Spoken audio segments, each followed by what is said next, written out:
I think I know what this is. You see, Stan, as you get older, things that you used to like start looking and sounding like shit. And things that seemed shitty as a child don't seem as shitty. With you, somehow the wires have gotten crossed and everything looks and sounds like shit to you. It's a condition called being a cynical asshole. Oh no. Yes. And there's no known cure, I'm afraid. Everything just seems shitty and everyone starts to seem shitty and everything they say just starts...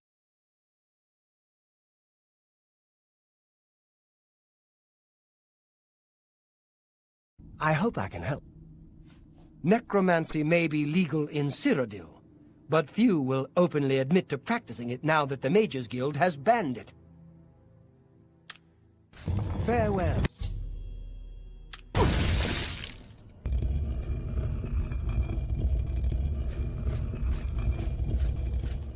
May you rest in peace.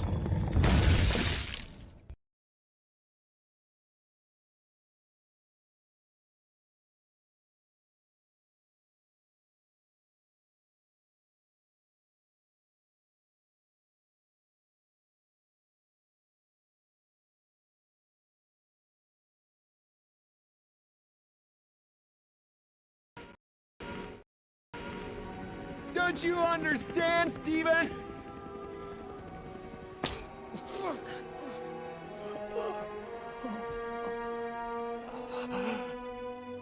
Somebody has to kill the babysitter.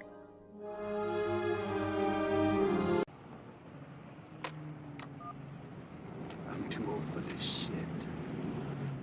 Desperate. Your turn. Desperate. Desperate. Desperate. Desperate. Desperate. Mockery. Oh, Master!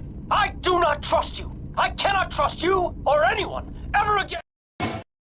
Aim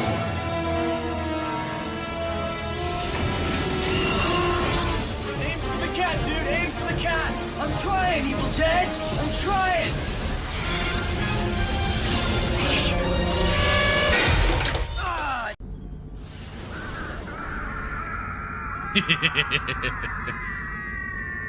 You hate to do it, but at the same time, it's hilarious.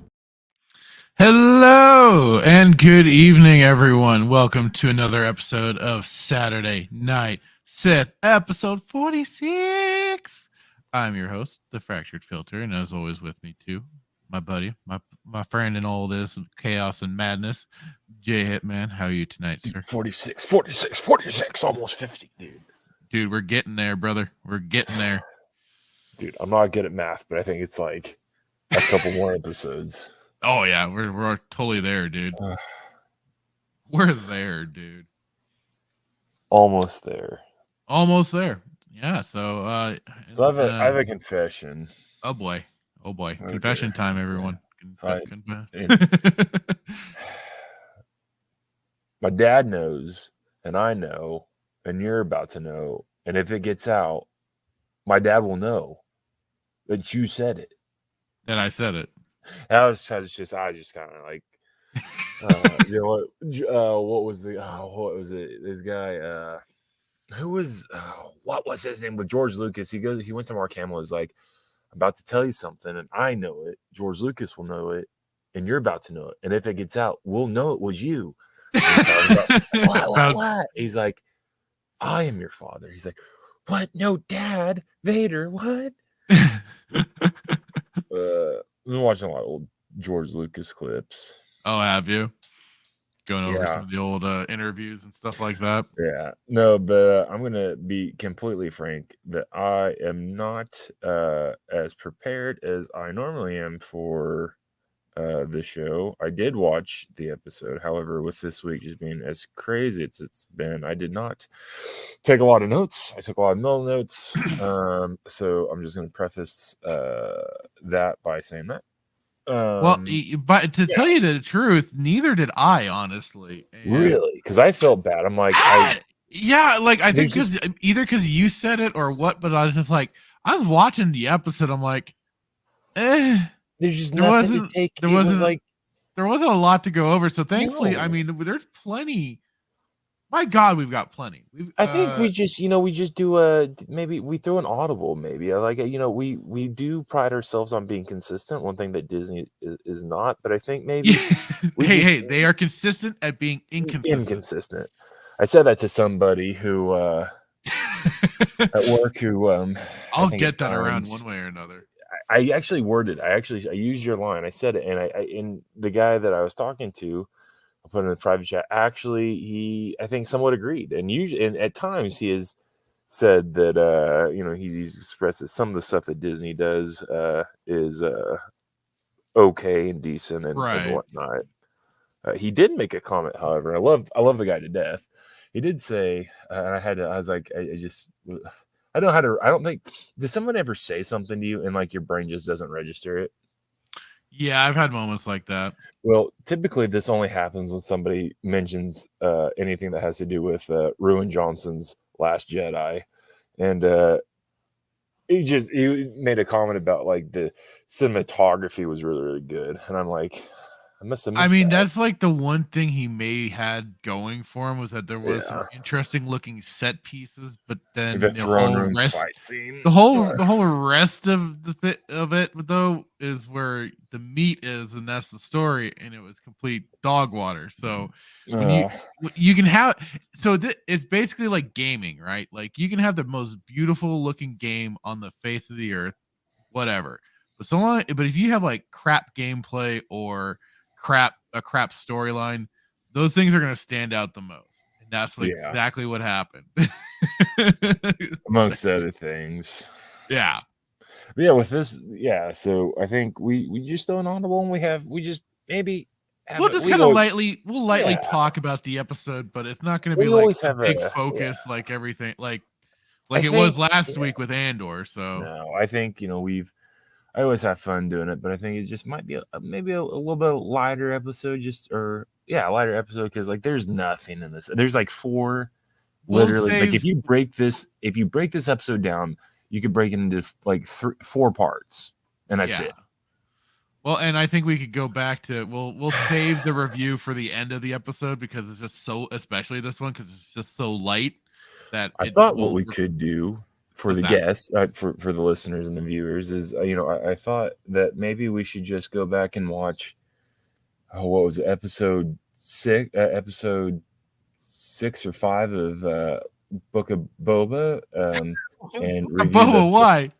Because to review the fight scene between Cad Bane and Fennec Shand, who during that fight scene didn't know who either one was. Well, this was their encounter, I guess, and Bad Batch takes place prior to Book of Boba Fett, so this is still in between Empire and stuff like that. Or no, sorry,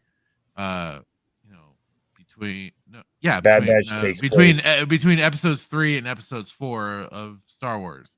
So there's still, and then Book of Boba Fett takes place after episode 6 of Return of the Jedi and everything. So this was their first encounter for these two, at least. And I don't want to watch. Hold on, Bod Fett. Maybe I misunderstood the timeline. Well, I don't know if I misunderstood the timeline. So in this episode of Bad Batch, this is the first time they meet. Correct. Yeah, but they still act like they were friends. And then in the Book of Boba, they're like, it was a lot of. Well, no, it was like a lot of banter going on between Cad Bane and Fennec, but there was like. But I mean, they were out to kill each other. So, and then like, and then, God, we'll just get pull to up the it. episode. Just pull up the episode. Just do it. Should we just talk about? Okay, fine. We'll get to the episode now. I mean, well, that's the funny. So basically, the whole episode is basically a whole cat and mouse game between first Cad Bane and Omega. Yeah. Because the whole thing is the fact that she gets captured by him from the last episode, and then she tricks the stupid little Seth Green droid. Yeah. Gets out, and then it's basically her running away from Cad Bane the whole time, and then Fennec shows up because she was hired by not Tanwi. One of them, because one of them got smoked. Yeah, Tanwi was the one that got smoked. We think it was Tonwi, but I don't think it was Tonwi. I think Tonwi. But it was somebody. It was I forgot. It was the other Kaminoan scientist who hired Fennec to basically keep Omega out of the hands of Cad. Sausage Fingers. Yeah. I gotta go back to calling him Sausage Fingers because I don't want to use Bane because he does not deserve the name Bane. So I mean that's just kind of how it gets going. Is that because I mean we have the little intro is just basically Crosshairs was still chasing after the Bad Batch crew, but they get away real quick. It's not even that long of a intro sequence, and I just kept joking throughout my notes. I'm like, especially at the start, it was like, oh Christ, it's Seth Green back, and oh no, it's Sausage Fingers, dumb little droid, shit. Filoni's OC, don't steal. And that was, I mean, it was just very, I mean, I guess it's kind of actiony, but it was like dumb too, because what I had to laugh at is that these are two characters also created by Filoni, right? Yeah. And we find out which one is clearly Filoni's favorite. Yeah. Which is Fennec. Mm-hmm. Because the funny thing is, and you've gone through the Clone Wars, right? Yeah. How in Sausage Fingers here manages throughout that show to get one up on the Jedi, usually Kenobi or Skywalker, and sometimes outdoes them and everything like that. These Force users. And yet in this, he could not handle Fennec. When yet the episode she got brought in, the Bad Batch, they had some problems with her, but like Hunter dealt with her at the end of it.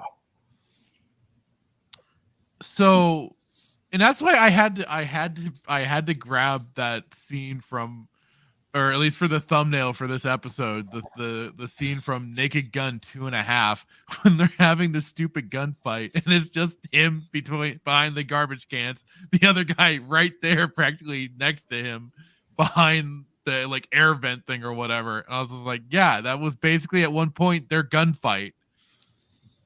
And I mean, it was. That was just kind of it for the episode, because she gets one up on him, making Cad look like a joke almost. Yeah. Clearly, like I said, Fennec's clearly Filoni's favorite in the bounty hunter groups.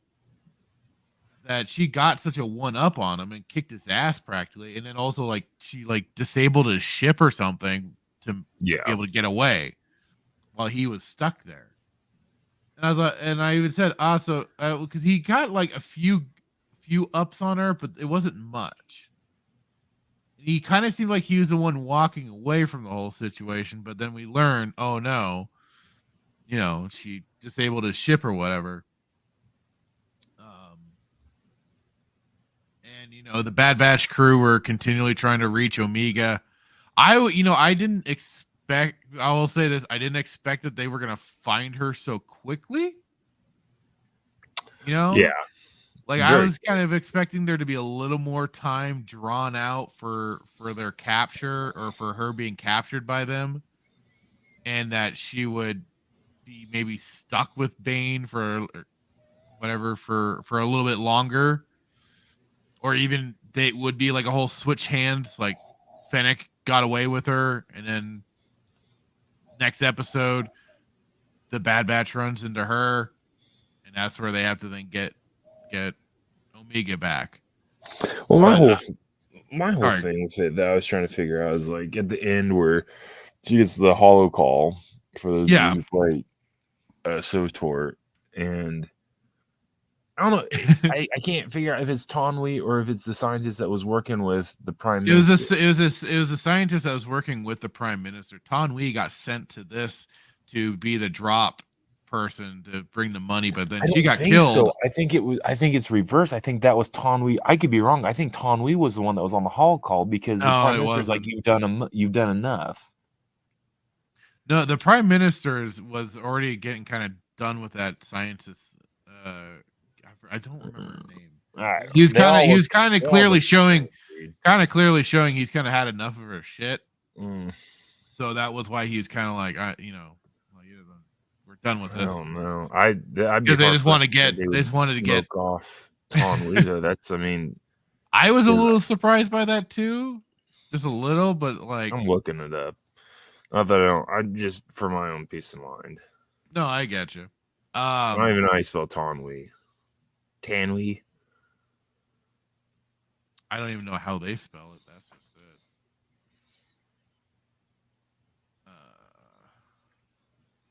Oh my dear. you. Bad batch, not bag match.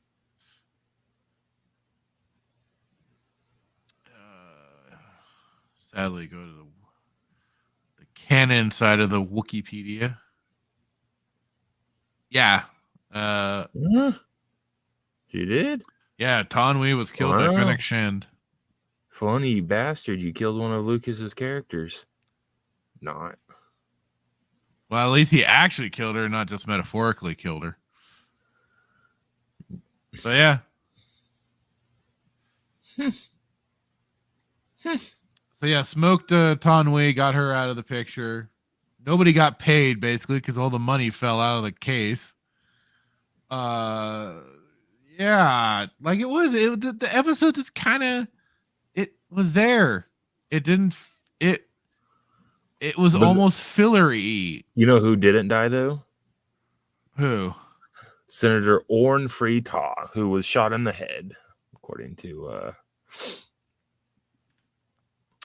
what is this? StarWarsThoughts.com. This is so stupid. They don't know how to handle anything, man.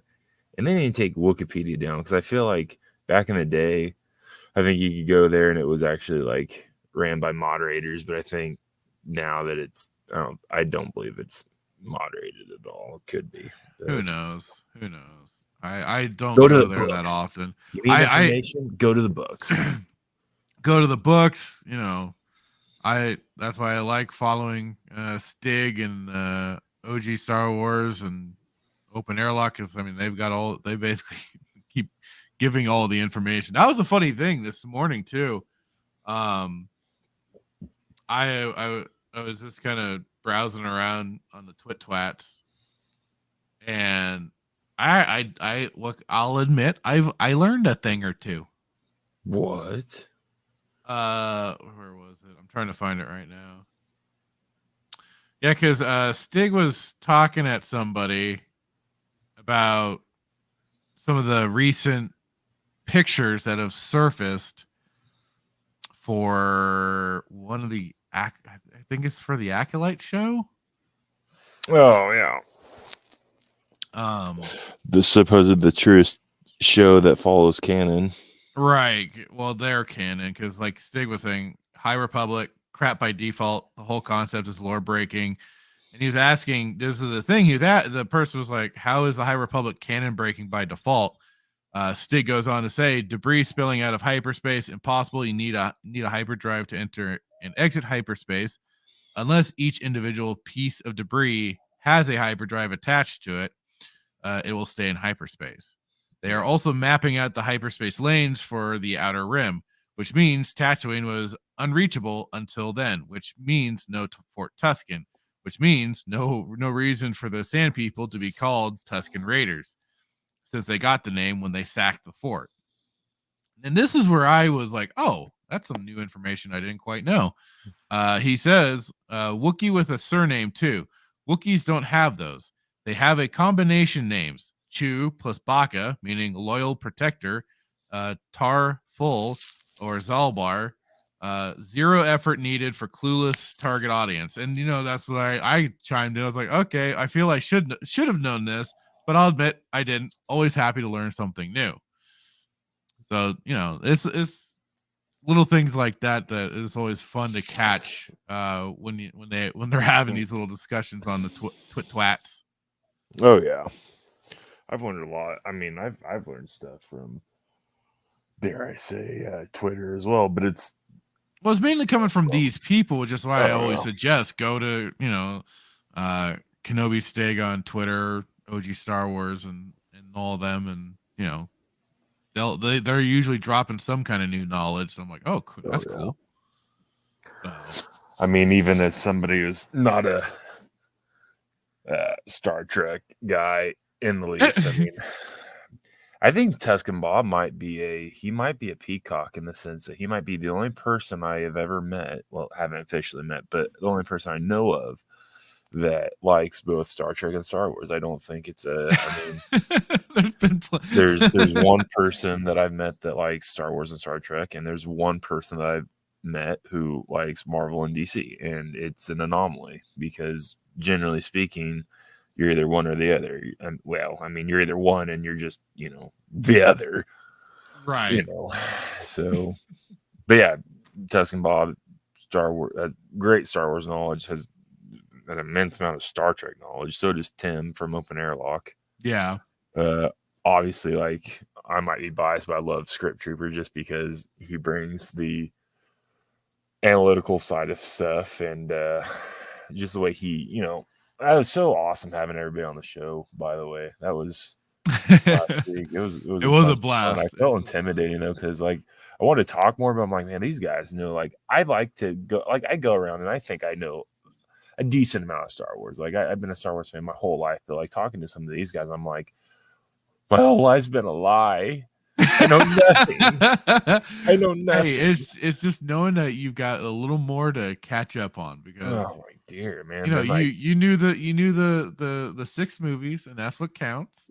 But it's that other side of everything that's like, oh, okay. Yeah, I got some learning to do. And my goodness, like coffee chat on Thursdays, for those of you who don't do anything Thursdays mornings, Alora OG Star Wars does her coffee chat, but like listening to her, man, I'm like, I literally go through my library. I have my bookshelf with all my books on it, and she'll like talk about a topic. I'm like, and I try to find which book that was in.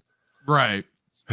And then, lo and behold, by the time that coffee chat's over, I finally find one book that it wasn't in. So yeah. Now she's calling it calf chat to get it more to akin to Star Wars yeah, I like that terminology. So I was like, okay, that's cool. But overall, man, back to this the episode. It's just, I will say this. I was very excited to watch it. And that's saying something because we just got done with Andor. And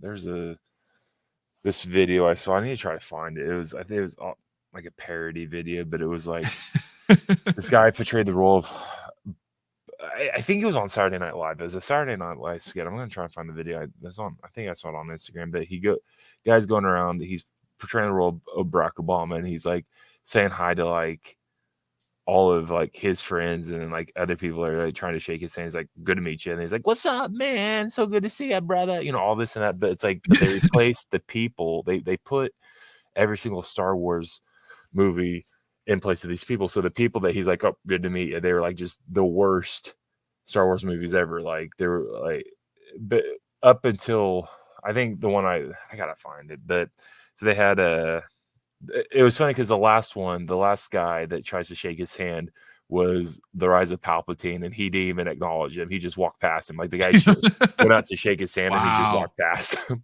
Wow, throwing shade to Sheev there. That's it was a Saturday Night Live skit. I'll try to see if I can find it, but it was very, very. I mean, it was pretty funny, but then he was like, "What's up, man? Everybody, we all love you, and great job." And it was like Andor. I'm like, really?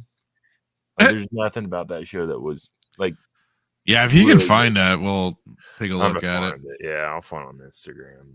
But I saw this more. Sometimes I just stay up all night and. No, the notable thing for this episode was just the whole fact of seeing Fennec and Cad just kind of fight each other over over Omega, and that was kind of the meat of the episode. But at the same time, it just felt so I don't know, just lacking. I mean, this also was just kind of funny. I mean, I get it. They were kind of like showing off the skills more so of Fennec than it was of Cad, because, like I said, he kind of got the runaround. And this is what irritates me, though. Like he gets like he's struggling fighting Fennec. But then literally he even kind of says how she's still kind of green almost. But then like when they're first having a bit of dialogue between each other. But then eviscerates Boba in the Book of Boba. Like, right. I don't it's like it's almost like, oh well, our intentions are not to. I can't do a David Filoni. I've tried. I can't do a David Filoni. It's like, we don't want to disrespect anybody, but we really love. I love Fennec so much. But it's like our intentions aren't to be disrespectful, but it's like the very fact. Well, that, I mean, like, at least in this instance, it's his basically characters he's created, I think, for effectively. So he can trash on his characters all he wants. I don't care. I'll just find it funny though that you start to see who his potential favorites are at the end of the day. Yeah, it just boggles my mind. It boggled my mind when we were doing Book of Boba that it was Cad Bane, who is not an established character, obviously created by Filoni. Yeah, whipping the absolute piss out of Boba, who, again, like I say, I always go back and I reference the comic that you talked about where Vader was maybe not shaking in his boots, but Vader was definitely like knew that Boba was not a man to be trifled with. Right. Well, yeah. This is, again, Vader, right? So look at that, Vader, Anakin, he kind of knows when there's a skilled opponent, and he's not going to underestimate or whatever. So it's like it's almost in this day and age with Filoni and anybody else who's doing DSW and DLF, whatever. If the characters are like almost good or really, really good, it's like, well, why are they good? And are you're just making them good? I don't know if that makes any sense, but it's like, no, I think I see what you're saying. Yeah. It's just so stupid, man. And this is like the thing, like, I think we talked about it on the last show. It's like, Fennec having, what did Raging Rhinos say? Like C-3PO innards, pushing a boulder, right. A boulder that is probably how many kilos? It's just pounds, kilos, however size and everything. Yeah, she just push. She just like this is what I squat. I went to the I went to the gym earlier. It's just so. I got my servos readjusted to do this, so we're cool. I went to the tattoo. I went to the tattoo parlor and got my cybernetic. Cybernetics upped. Yeah. So if I broke down this episode, it's like it started like they're. I don't even remember, man. It was like part one was it was a chase scene, and two, it was like Omega trying to escape and fix the droid, and then three, she goes to this, and then she goes to like what I don't know, where did they get, what planet were they on? It wasn't Camino. They were on like I think they were on some like origin planet for the Kaminoans or something like that, or certainly an early planet for them, because like one of the goo pods breaks open and it basically looks like a regular gray alien that we know of, but I'm guessing these were like earlier versions that they cloned themselves as before they got to the current iteration that they're at. This whole story, though, it really, really just grinds my gears, because in the episode it was like basically there are two unaltered clones, and one obviously is Boba, who in canon is the only one that I know of. He's the only unaltered clone. He's even freaking Omega. She's an altered clone just by the very fact that she is female. Well, Just by that fact, we because know. Well, cloning means you're yes, duplicating the person. yes, but But how could she have original DNA when she's a freaking modified clone? because you can go to bed as one person and wake up. I don't know, man. I mean, no, that's the very thing that's just it's laughable. It's like they're one unaltered clone, which is Boba. Then we're gonna come in and say, well, actually, there's two unaltered clones, and Boba has a sister, but his sister is a clone of Boba, or Right. is a clone of the Of original host, which Jango, was yeah. Jango. And I said this when we were going over when we first started this, and I said this, I think, even before we did Bad Batch. It's like, how can a fish mate with another fish and give birth to a sea turtle? Right. How It's just the baffling thing. It's impossible to without. I mean, to say that she's an just was Jango a girl?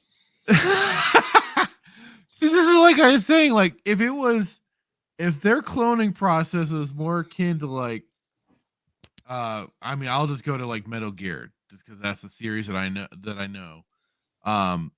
Where they used a female egg and stuff like that to make these clones of Big Boss. Okay, that could at least lead to some levels of genetic anomalies and stuff like that, because you're not doing like a complete the whole mad scientist cloning thing. You're kind of using other variables that could introduce those sort of potential I hate to say issues or problems, but I mean, since they're just trying to clone a man, it could lead to those possibilities, because nature finds a way. So, that I would understand, but in this universe, it's been established that they do a direct, basically copy paste of the originals. And then the only thing that they've done is like behavioral modifications, for example, to the clones to be able to initiate Order 66 and stuff like that, and other temperament and other kind of personality traits they modified as well. So I mean, all those clones are modified, yes, to a degree, but they are still like the face of Jango Fett. Yeah. It makes no sense. It's like, nah, I'm not gonna say it. That doesn't make any sense. It just does. It's just. It's like, so yeah, they had to reiterate that she's an exact copy. She apparently has some of the most original DNA besides Boba of Jango that they want to reclaim and maintain and zap out of her body to then kill her and get rid of her. It's like trying to put a square through a circle and then going around Yeah. saying like it absolutely fits. Like you're crazy if you think it doesn't fit. Totally all the while you trying to physically put the square through the circle. Yeah. I mean, I guess that was the one extra revelation for this episode was that Fixer? I forget what or Tech, whatever he's fucking called. But yeah, he's the one that realizes, he finds the information on why the Kaminoans are potentially wanting her back.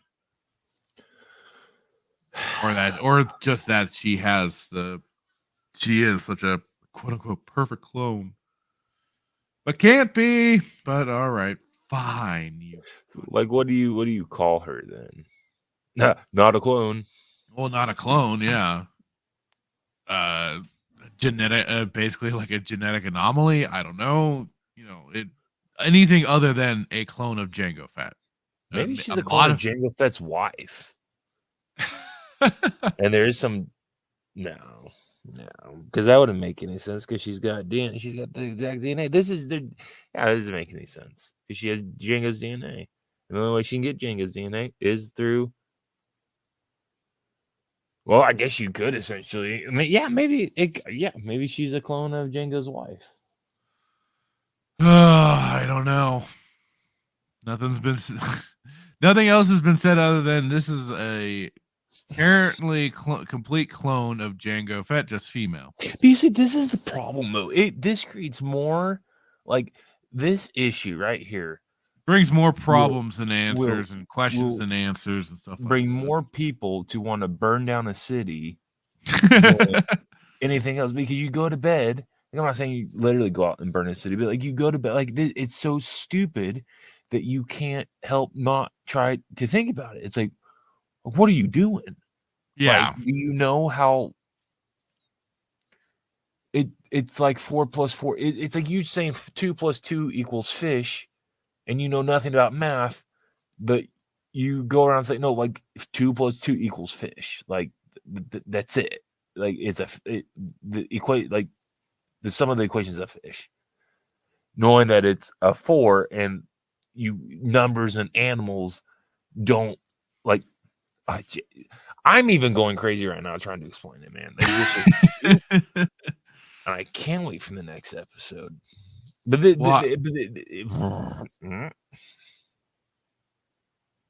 I dare ask what the next episode is? Because I haven't looked ahead yet. Oh, you bastard. Yeah, it's is this one we're no, this was one I was telling you. So this was the epic fight between Cad Bane and Fennec Shand. So they're gonna focus on them for another episode. I'm trying to remember. I thought that was this episode.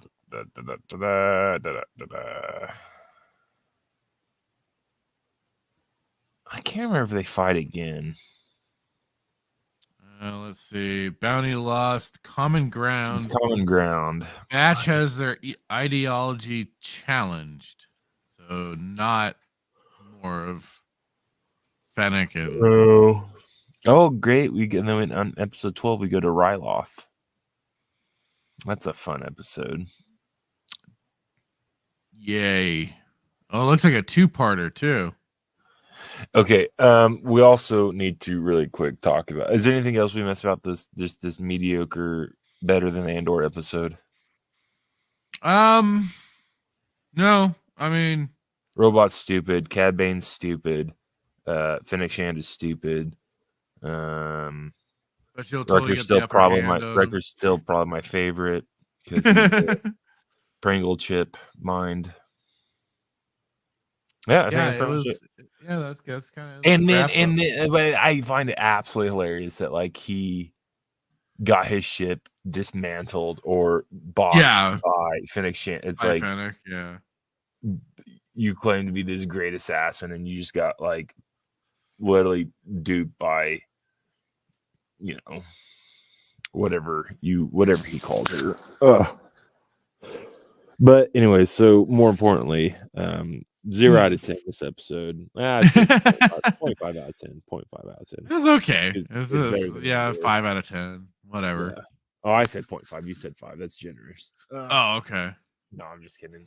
We need to decide about Bad Batch season 2, because if they're going to do 2 premiere episodes on the second month of the second year on the second day, and have 2 finale episodes that are 2 hours long. Sheesh. I saw that. I think you tweeted it, or I retweeted it, and I tagged I submitted you a formal. Yeah, I submitted a formal complaint with the layout. Here, let me pull that up. So yeah, it's like, if this is true, oh boy, I wish they just stick to a single episode premiere. This shit is messy with 2. And it said, this person on here said, yeah, you read that right, Bad Batch fans. You're getting a 2-episode premiere, a 2-episode mid-season, and a 2-episode finale. It all starts January 4th, 2023. Fudge monkeys. Yeah, I will be on vacation that week. Hey, but that's gonna be basically we'll be up on our 1-year anniversary when that Saturday rolls around. It'll be the 7th. It won't be the 8th, but the Shenanigans will technically get the 1 year, but Albion Barbados. Don't you dare. Sipping on water. So yeah, it looks like it's gonna be 2 episodes. I mean, at least the one like I was telling my brother, because I might try and get him in on this. Although that means we're not gonna finish Bad Batch in time. The season 1 at least. Do not even say what I think you're about to say. You keep it locked down. Let me see. Yeah, I don't know about doing a whole batch of episodes just to get through this. But yeah, that's certainly how many do we have? Not that I'm gonna do it, because I will literally not make it to the 50th. We just finished 9, so 1, 2, 3, 4, 5, 6, 7. We'd have 7 episodes to get through.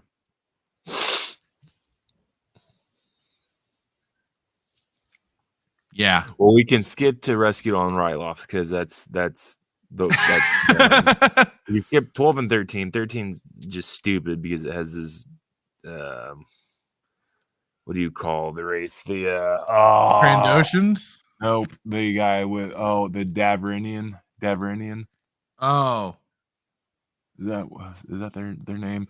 See, remember the guy on Mando that gets crushed by the door? Yeah. Devoronian. Devoronian. Yeah. That one's stupid.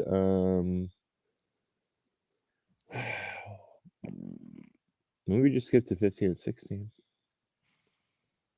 I don't know. I'll have to figure it out. I mean, 7 weeks. I really just don't want to watch 12 because 12 is that bad?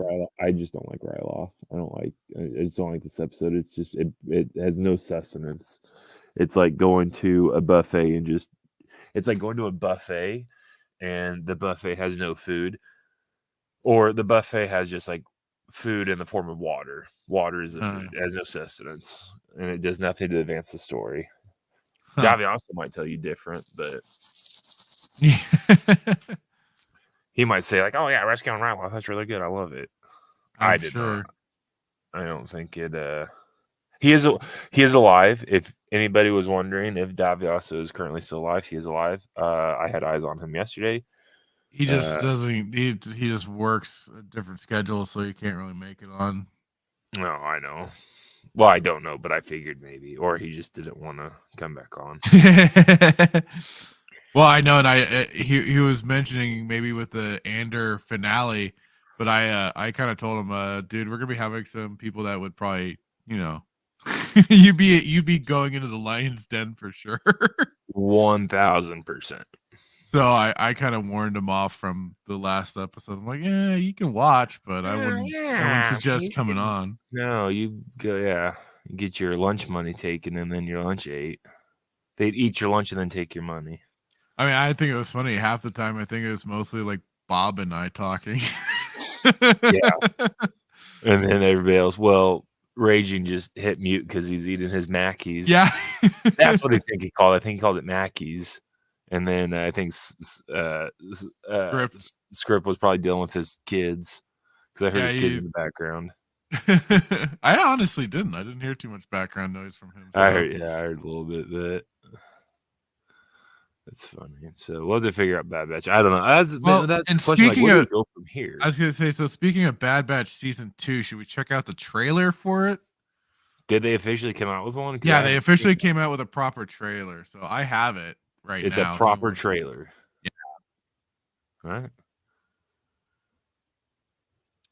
Oh wait, hang on. Let me just make sure I have. Okay, share audio. Let me know if you can't hear it or not. That'll be fine. It doesn't need to be max. Are you hearing it just fine? Yeah. Go! We went over the plan 5 times. I got the package, didn't I? We need a pickup. Hang on. Grab the light.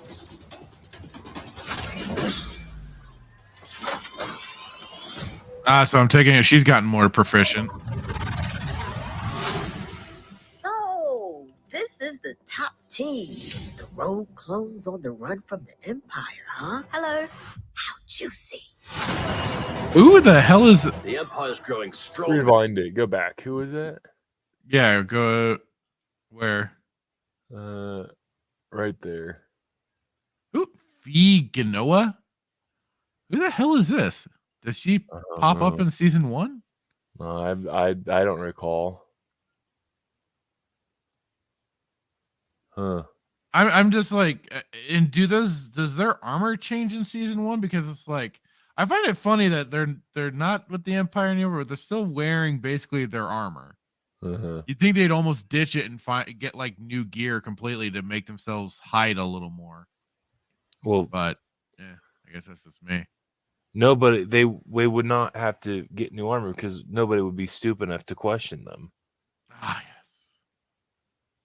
That's literally like. Is it just me, or do the stormtroopers' helmets look really off here?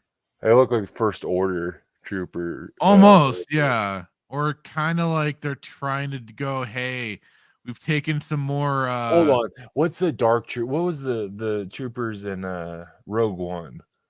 Yeah, those are the Death Troopers or what? Shadow like Troopers, a combination whatever. of First Order Death Troopers and a very German vibe. Well, it was all. This is almost like, to me, this is like some of the old concept art and stuff like that, because Filoni loves digging through the garbage for old stuff.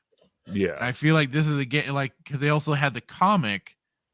I know they put out a comic using this old stuff, and I got a weird feeling that's what it is.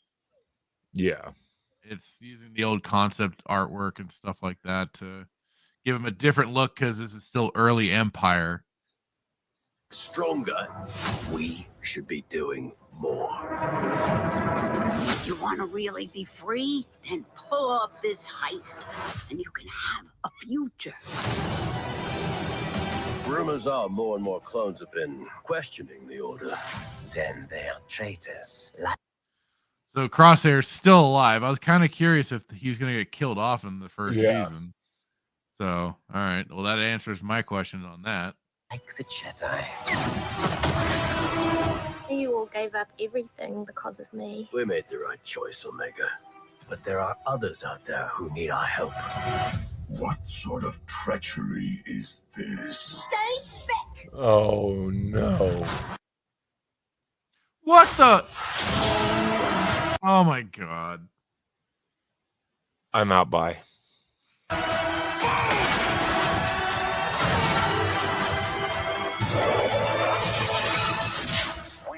are not the enemy. The Empire seeks to establish peace and order throughout the galaxy. Peace. Peace was never an option. My only. Oh, well, hey, here's Organa. He finally gets to show up. Yo, Organa, where were you for Ander? But I mean, the only thing I can say is, all right, at least we're seeing old She, good old Palpatine. That's one way. Well, but I mean, I'm wondering how much is he really going to be doing, other than maybe making an appearance. Soldiers, we do what needs to be done. Move. You know what makes us different? We make our own choices. What do you need, Rex? Any chance I could use you for a mission? Oh, we just found the part. We just found the part where Davioso creamed his pants. Rex. What can we do for Rex? Streaming January 4th, only on Disney Plus. How about this? How about we review Rebels? Just how about no? I'm actually not. I don't know. Like it is, I can only. I didn't mean to close that out completely. Yeah. So okay, here, hold on. Here's okay. All right, you ready for this? You're gonna okay. love it. I just got this All idea. Okay, ready? Go. Lego Star Wars Summer Vacation. And now, okay, so just kind of going over this trailer, just a little, is it just me or in this? This doesn't feel. That's where I mean, I'm going to vacation. That's literally the picture of where just I'm to get going. nitpicky, you know, it's like almost like this. I feel like they saw a picture of some islands off you know, in the Bahamas or something like that, and they're like, let's use that. Yeah. And I mean, they kind of open shenanigans basically, but I mean, let's face it. For one, yeah, Crosshair is probably one of their more interesting characters that they have for this show. Yeah, but he's still. I mean, I guess he's still kind of full programmed. I thought there might have been some. I don't know, season 1, if there's going to be showings of even his own questioning about it. But I mean, some of this went by so quick too. I was like, also just like, really freaking what was it? The Wookiee Jedi. Oh, please don't. You bastard. I did it. It's gotta have. I mean, I think this is supposed to be like one of the younglings that was. Although, so they're gonna have to explain this one because I could have sworn Anakin slaughtered everyone in the temple, younglings and all. But wait, did you not remember watching Kenobi? Oh yeah, the ability to survive a stab wound. Yeah, as a youngling. I have one word for you, Reva. And then all I can say is like, yeah, some of these visuals look good, but bro, that literally is an island like north of Hawaii. Well, I know that. I'm just talking about some of these other spots. Again, they're still having like these different looking troopers, so I'm wondering what's going on with this. On that. Yeah. I mean, like I said, at least we get to see that Organa's gonna make an appearance. But it's like he really should have been in Andor. Yeah. I can only wonder what his part is going to be in this. Probably protecting the Jedi Wookiee from being slaughtered. Oh, I didn't consider that. You probably have a point there. Like, not trying to be funny, but no, you're actually probably not wrong on that one. Or maybe the Jedi Wookiee was in Leia's class, and that's why he's protecting him, because he is an actual Jedi that will. I'm not trying to be funny. Like, okay, the second part I was trying to be funny, but maybe like, I don't know. This is the problem with this is the problem where, like, I have to go back and reread the Plagueis book, because I thought there were certain races or certain species of, or certain races, not species, certain races that were not force sensitive, and some that were low. So like, well, everything connects is, well, bound by the force. It's just a matter of whether or not, like, Plagueis was discovering, was that there's the whole symbiosis effect of the midichlorians that help bring out those powers, kind of. Yeah. So, some have the kind of innate ability of that. It's there. It's either just kind of dormant or whatever, and then there are some that it's just not. So, if I remember right, because I mean, that's just it. There's going to be some that aren't, and there's going to be those few rare exceptions, which there has been during the whole Jedi Academy. For Luke's Jedi Academy, there was the one exception that was made for a Wookiee that I'm aware of that was able to be force sensitive and became a Jedi and all that. Yeah. And I mean, it's kind of like, haven't they already kind of broken down some of this from the first season so far of the questioning on whether or not this was the right idea? So I don't. I mean, I guess whatever is being only taken out of certain context. I don't know what's happened in the series for this to still be a question on whether or not they quote did the right thing or not, taking her off of Camino.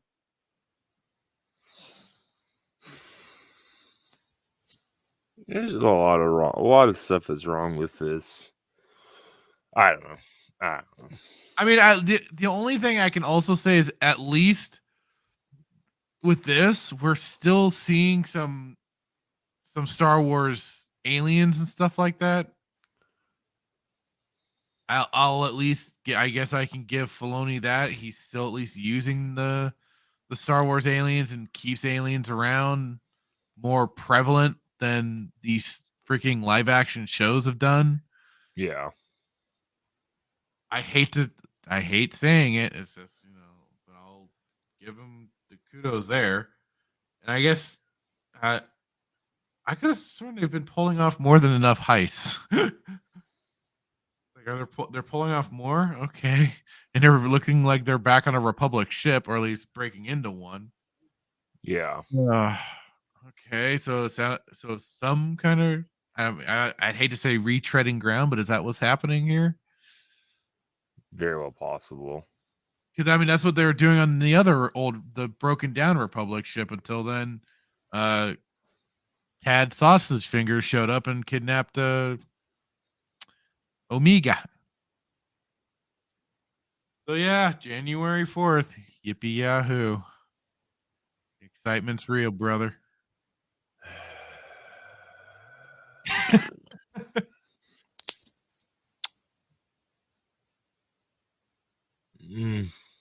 Yeah, pretty much, man. Pretty much. I can't say I'm super excited. I mean, but there's again, it's like Bad Batch isn't horrible. It's not like it's no. And I'm sure the thing is, I'm sure like other people would be able to point out like the other extra lore breaking nonsense that could be potentially going on in this show. It's just not as obvious to me as like some of these other shows have been. So yeah. It's still up for debate. Well, I don't know. I just don't. Wookiee with the lights, but stupid Wookiee. That's the one I think Navi Oscar was talking about. Oh, well, did he bring that up? Yeah, I don't want to do it. Don't want to do it.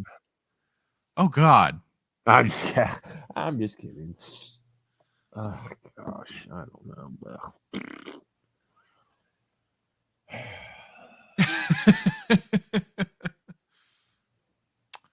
Well, so with that aside, we can go into also there's been some new news because of the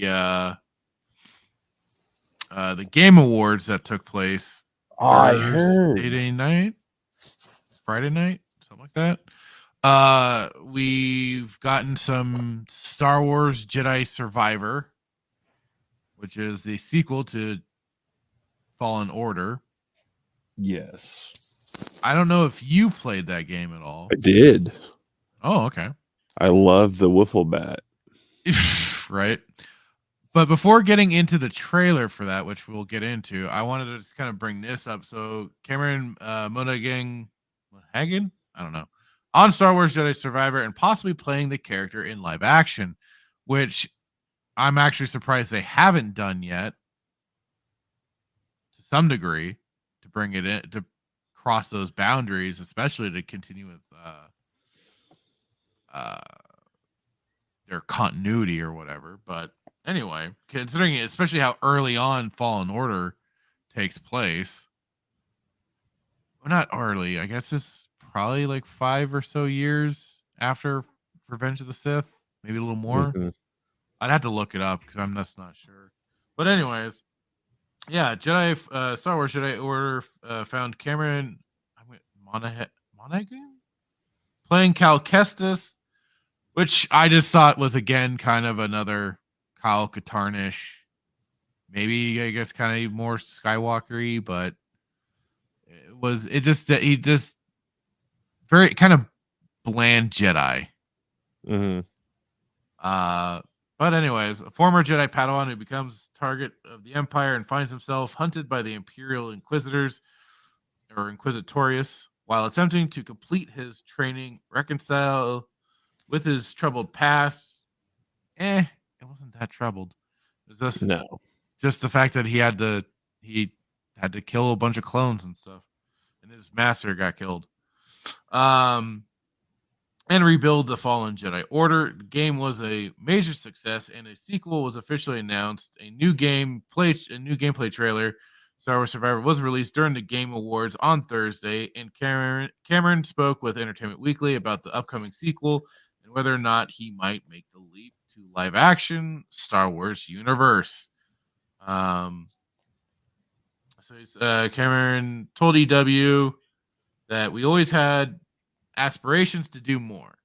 So after we finished the first, I had talked to a few people in the ensuing months.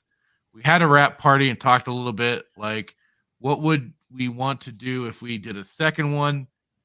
It was all just dependent on what the reaction of it was and how we did. But it felt like everyone was already prepping from the start with hopes that we would be able to do more. We've also had a lot of wonderful people join the team on the second game from a cast perspective, but also from the behind the scenes front. Everything has been built upon the foundation of the first, and I would say is an overall improvement. The first game itself wasn't bad. It was just very for the story. For the story side, it was very predictable. Like it is. I've said this. I ain't always the sharpest tool in the drawer and everything. Not everything is very apparent, but this to me, I was like, okay. With the woman that he encounters, we discover was also a former Jedi. Oh, I was like, oh, okay. So the whatever sister, that's gonna be her former apprentice. Watch. I'm like, yep, there it is. Yeah.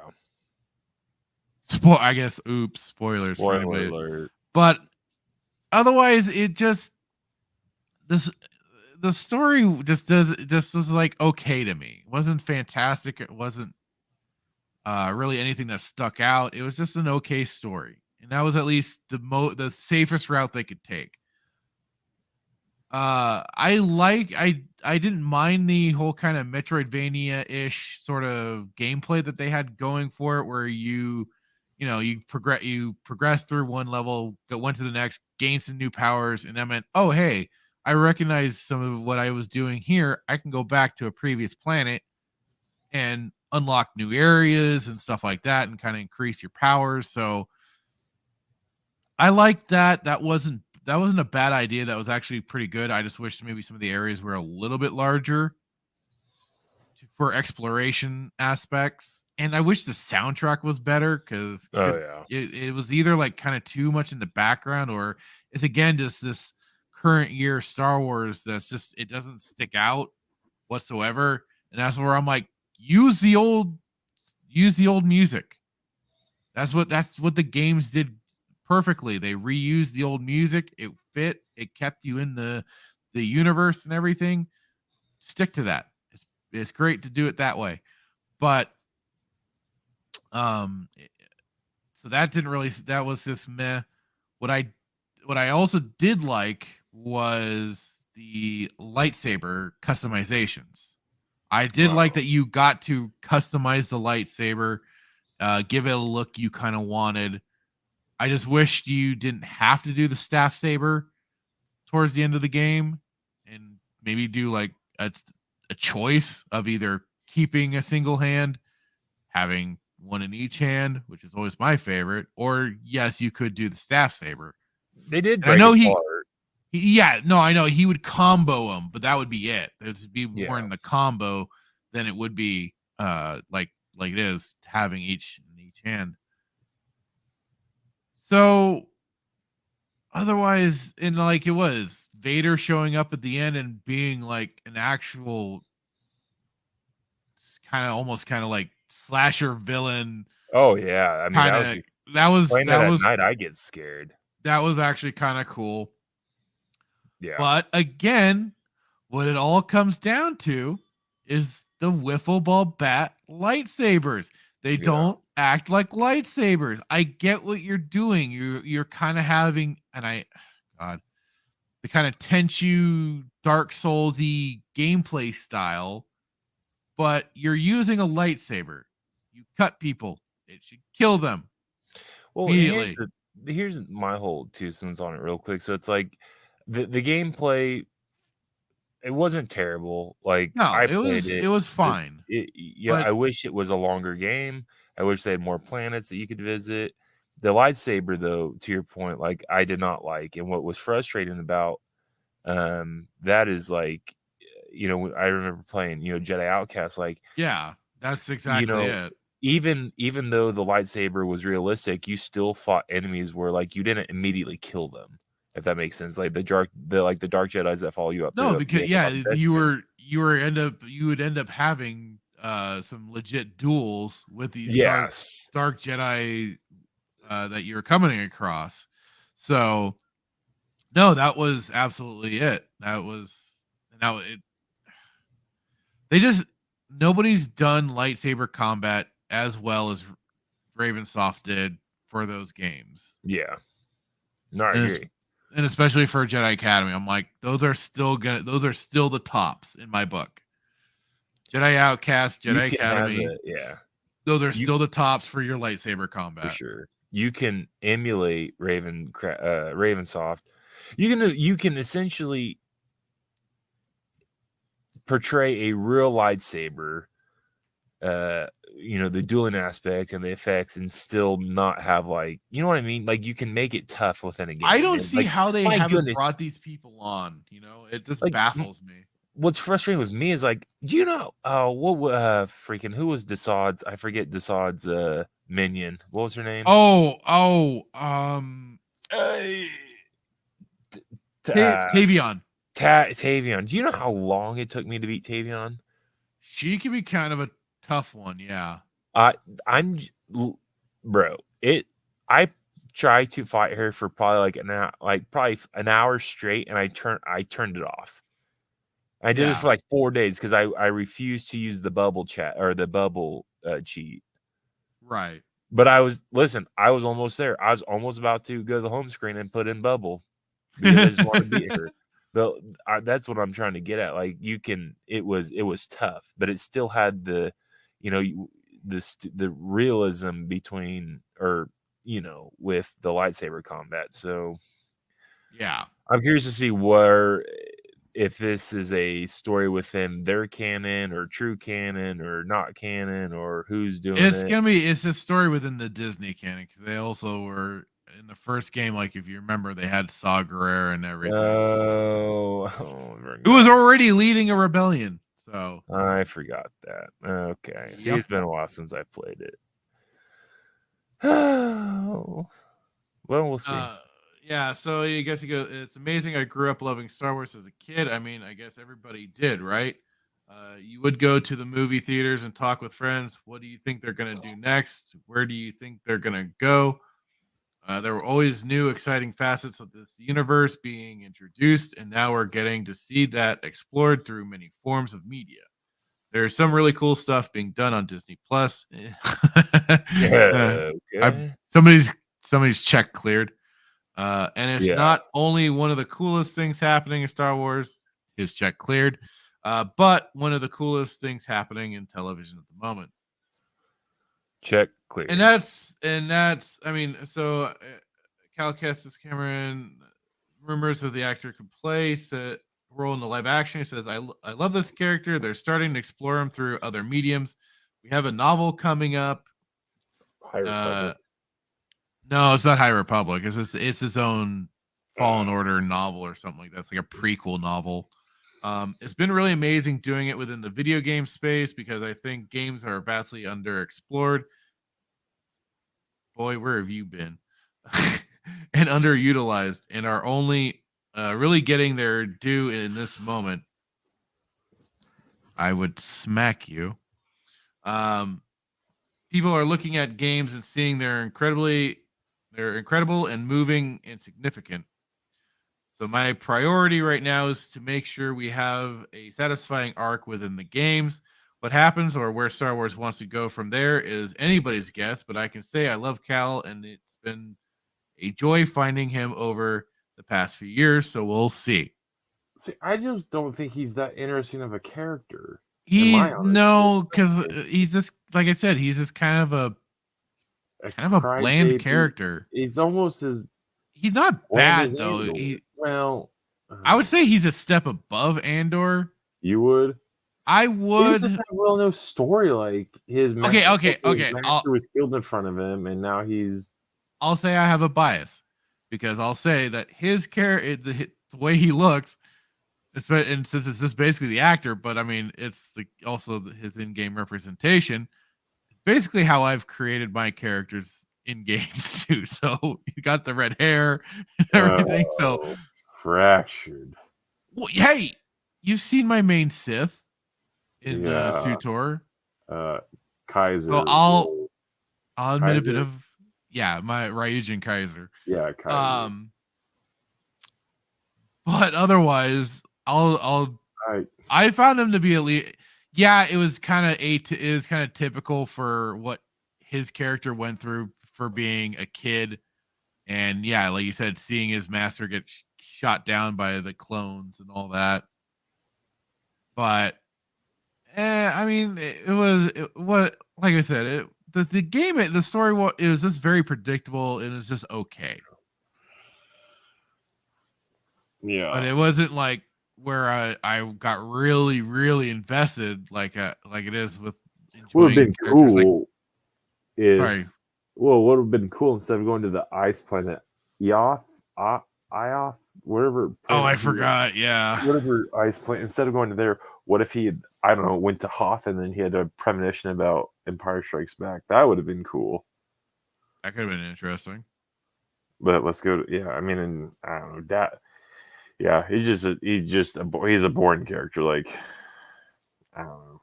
I mean, that's just my opinion. So we'll see what the new game brings. And here's the trailer for it. So we'll play this next and we'll go over it. The order is gone. I was betrayed by the one I trusted most. I will not be imprisoned again. The question is how are they going to amp his powers? Either up or down, or what are they? Because they got to make him from a starting point, right? Yeah. Maybe he's bipolar. I don't know.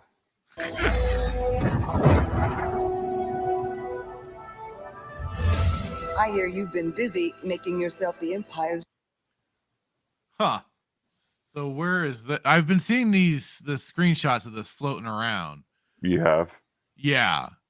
Because I this is my first time watching this, and I do find it that he's apparently getting on the Empire's watch list, which you'd think you wouldn't really want to do, considering Vader and everything. But there shouldn't be too much word of Jedi running around, since this is in between episodes 3 and 4.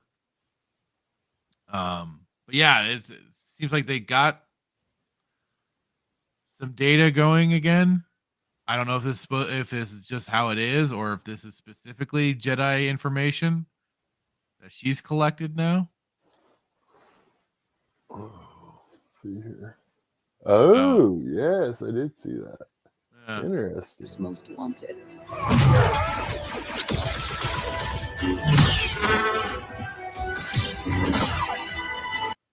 You get a mount now, yay! Yeah. Well, it's no Rancor, but You know, it'll do.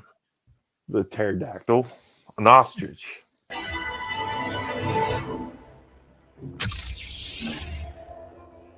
Jedi. Remind our friend here why his kind are supposed to be dead. Here we go. Oh, okay. So he's gonna have 2. Yeah. Or it's the saber staff that cuts in half. Oh, right, because he like I said, he did it. But I mean, he pulls it out as a separate. Play it again. Then he goes into the combo. So he first activates has it activated, and then he launches into the combo. Oh, it's because of Ahsoka Tano. They're pushing Ahsoka. You gotta have 2 lightsabers like Ahsoka.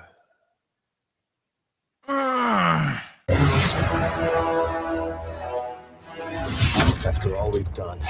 What the? Is that? Oh my! Wamba? Is that Wampa a Wamba on a forest planet? What the hell is this shit? Aren't they supposed to be like, I don't know, like huskies in the cold? I've never seen a brown. He's the snowbird. Wampas are usually on Hoth. That's where they're supposed to be. Yeah, they're going to Florida for the winter. The Empire has only grown stronger.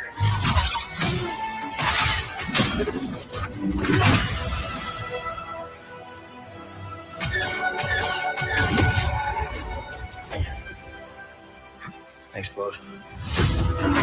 Part of the job, Gustus.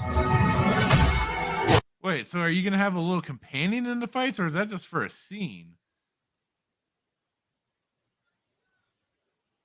Because I mean, he just does this full on. The job, Gustus. So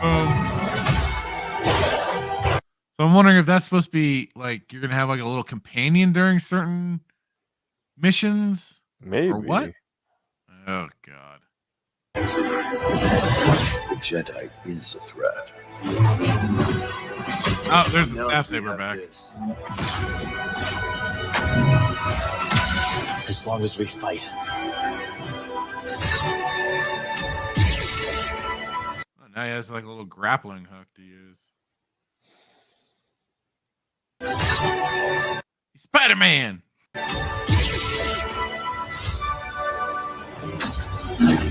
No, they give him a cross guard. No. Please don't tell me. Look at it. It's right there. Oh no. No. As if I didn't already have, like it was, my expectations for this game were low as hell already, but they just helped me really just go, I'll wait for it to get on the seas.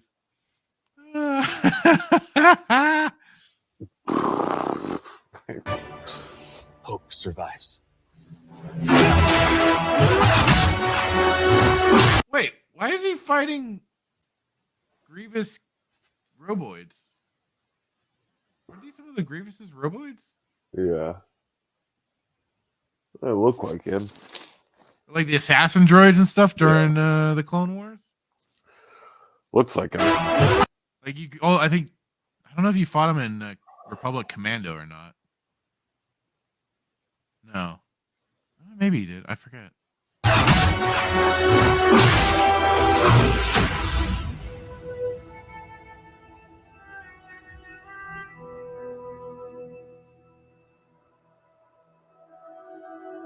Buy our shit. But as we see, it's still a wiffle ball bat lightsaber. It's kind of mutant as boom. Well, except for then but he combos it and everything. I will not be buying this game. No, I don't plan to either. It's the whole visuals look neat and everything, but otherwise, no, I'm gonna, it's still gonna be Jedi Outcast will still be the best. Yeah. I don't get the Wampa thing. What the hell, bro? That's the thing I'm trying to understand, man. Like I first thought it was a Wookiee, but then I'm like, oh wait, that's too large. That's too big to be a Wookiee. No, it's a Wampa, dude. No, I know. I No, I realized. know That. you know. I'm just saying, like brown hair because he's been in a swamp for cooling down for. That's just so stupid. I mean, we get revealed this guy, but it's like, who the hell is he? And why should I care? No, so wait, somebody else had a lightsaber. Who is this? Yeah. And where's the little guy that was piloting the ship last time? Are we gonna get some updates here on the? Was he Ugnaught? No, he was some new alien thing. Oh. Where's BB-8 or BB whoever or whatever? That's his little droid's right there. Oh. I'll wait for it to go on clearance because they'll probably go on clearance a couple months after it's been out. Maybe. Or they're gonna do like multiple different. Yeah, this guy also has a lightsaber what too. What happened to the guy that like he fought on Dathomir? Did he die? And yeah, you killed him in that. That's what. See, that's the shit. We're only getting glimpses, of course, of what's going on. So where's his night sister, honey lady? Yeah. So it looks like he's alone on the ship. Like he took over the ship, but that in the first game, the pilot seemed like he was pretty attached to that ship, and he wasn't giving it up. You think that just Vader just forgot like where you were at? Like, why is Vader not chasing him? Yeah, that's another big question right there. Why isn't like Vader on his ass? Vader didn't give up the fight against, or to Vader was ruthless in his pursuit with Han, Leia, and Luke. You think like those guys just, and again, like I get why, but like Vader just isn't one to just forget. Like, oh well, he escaped, so like I'm done. Right. There's so many. See, this is the problem with trailers, but there's so many questions. Well, and that's what it's supposed to do. It's supposed to generate hype and questions, and talk, and stuff like that. So we're just hype though. It's like stupidity. It's like, okay, well, where's your night sister girlfriend that you basically said that you loved or you were falling for? Not here. Okay, was the lady that he was with, like his two companions, the guy that piloted the ship, the other lady, was she in the game? Yeah, did I miss that? That's her here. The woman that was training him kind of to be a Jedi again, or at least helping him. Oh, and so you're in the Jedi archives that were destroyed. So she apparently has some new archives somehow. Or is that the Jedi archives on Coruscant before 66? No, it's not. How sure are you? Pretty darn sure. Are you willing to bet now? Oh, I don't know. Okay, so I guess I don't know. But I mean how would they have gotten onto Coruscant to steal the Jedi archives? Well, they were destroyed. So the temple was destroyed. So when was this? When was this? Like she's either at the court. She's either on the Jedi. She's at the Jedi library on Coruscant, the archive, or she stole books. But that temple obviously was destroyed now. Destroyed or also under a lot of security because, well, hey, freaking Luthen has a whole shop of goofy shit. So, oh, what? He manages to do it. So, I'm sorry. Really? Not even a week. A week from when we're done watching that, and you got to bring up Luthen? Really?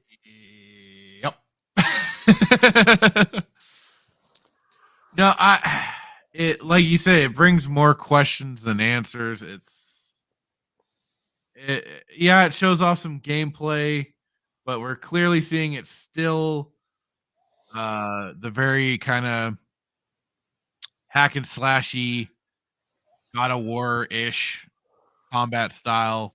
Hey, God of War's on track to, I think they've already sold over 1 million copies.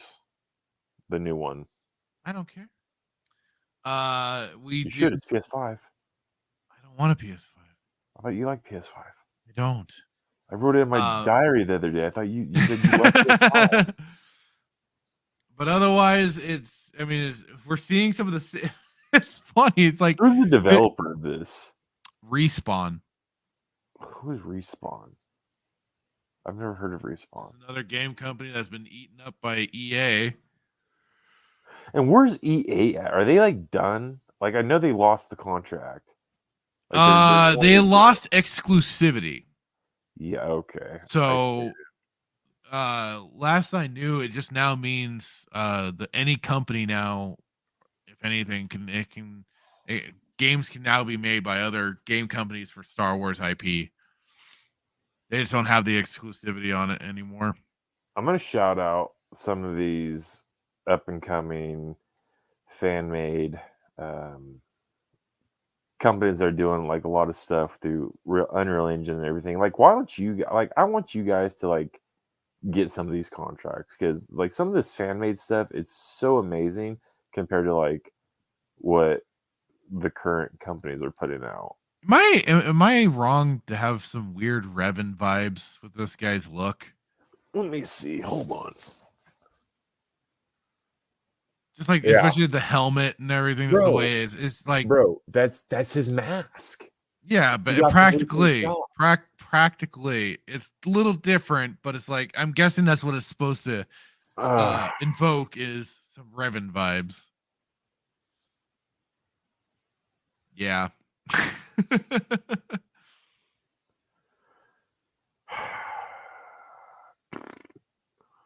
Why does he have Revan's mask? Or at least certain look like it. Last Jedi weapon he's got there.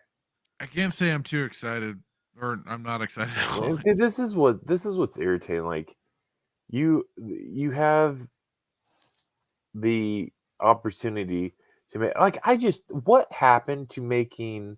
I already know the answer. I already know what you're gonna say. But what happened to the days of making really good games? Like, again, why is it that the last great Star Wars game that we had was, in my opinion, the last latest game, if that makes any sense, was Outcast? Why is it the last game? Why is it the Jedi Academy that came out in early 2000s? Yeah. I was gonna say 99, 2000. No, it was like early 2000s. Was it? Okay. I'll have to look it up really. Dark Forces may have been I don't know, but yeah, Dark Forces what it was. Dark Forces 2 was definitely 90 something. 2000, almost 2023, and we can't get a good, solid game. And now I understand that back when Outcast and Academy came out, there was a little thing called canon, and people had what was called integrity and actually followed canon and were consistent. Right. With everything. Like, why? Like, it's so unfair. Like, yeah, so, yeah, unfair, but it's like I just don't get it. Jedi Academy was 2003. Okay, I stand corrected, but you have an opportunity to make a really good game, right? And then what is and then like what happened with Eclipse? That's supposed to come out like the next millennia. Yeah, that I've seen nothing on that whatsoever. The only thing I've seen is just some talks about it, but that's been about it. So, yeah, Eclipse is also kind of on a burner, but it's still apparently getting worked on, I guess. I don't know. I just think some of these fan made these guys that are like modding and everything, like, good on you. Step up and I mean, they'll never get a well, I'm not gonna say never, but like it's just it's so crazy that they can make better. It's like there's no comparison what these fans are making compared to what like these big companies are doing. It's just insane. And the technology is there for everybody. Unreal Engine is free for like anybody can use it. Right. So what I'm just being nitpicky, I guess. I don't know. It irritates me. No, once again, funny. It's another year of us not getting a good Star Wars game. Like Fallen Order, yeah. I mean, it was a game, and I played it, but again, it wasn't like captivating. Like I didn't play. I can play Jedi Outcast. Like when I go through Outcast, like I really just need to bite the bullet and actually do a full like playthrough because there are certain. Like when I start the game, like I don't stop Yeah. You just keep going. Sorry, excuse me. I don't stop until I get to certain planets. So like I will play all the way through one planet. Yeah. I'll play through like the first planet that what's the first planet that you go on? It's the moon base. Yeah.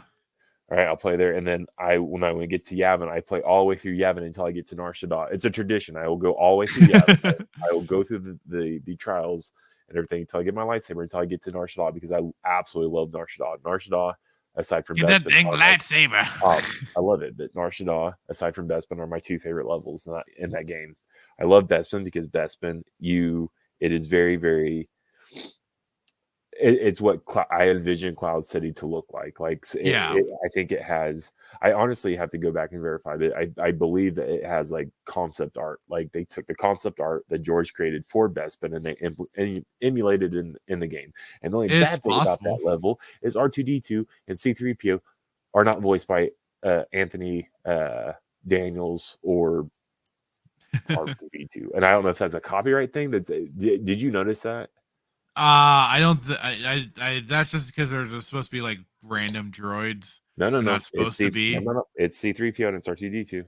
They look like it, yes, but it's more of a homage or just referencing or something like that. It's not the actual. It's not supposed to be the actual R2 and C3PO. Bro, it literally because otherwise they have all they. It was. Yes, Ravensoft that developed it, but it's still under LucasArts house. So I mean, they had all the rights and stuff like that. They possibly could have brought them in. I mean, hell, Billy D. Williams voiced Lando in Jedi Outcast. So yeah, it's just another year of getting what appears to be a trash game. But I mean, like I think. Raging touched on it, or Script. It was either Raging or Script. One of the fellas touched on it. It's like Star Wars is dead. If it's not dead, it's very close to being dead. It's. I mean, it can be all on how you want to view it. Because I'd say like Disney Star Wars is dead, yes, but like the EU and stuff like that, that'll still live. Because it's there to still be enjoyed. We unfortunately, won't get any new stories, but it's still there to be enjoyed, to, still play the games, still read the books and stuff like that. So yes, from a certain point of view, yes, it's dead, but otherwise you can take it in another direction too. Yeah. So, yep. Not really much to be excited for. I'm not excited for Bad Batch. I'm not excited for this game.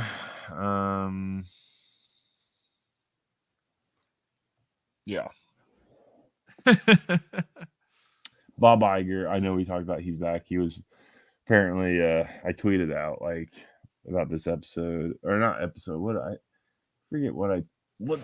the tweet was, but I blamed it on Bob. Oh no, it was Bad Batch season 2. I blamed that on Bob Iger. Yeah, Bob. He's back. He made a comment about, apparently he's like, we're not going to back down from wokeism because it needs to be basically it needs to exist.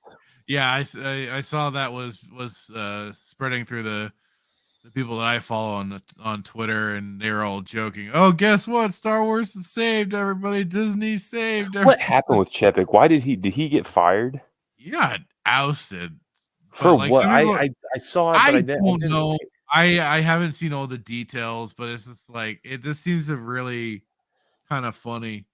And then you bring back Iger. So like, I know I told you Iger was never gone. I thought I knew they were going to keep him around. No, I think you were onto something, and that's what a lot of people are saying, is that he wasn't really gone. No. He was still there pushing. I think Chepik is a scapegoat. I think Iger was still in charge.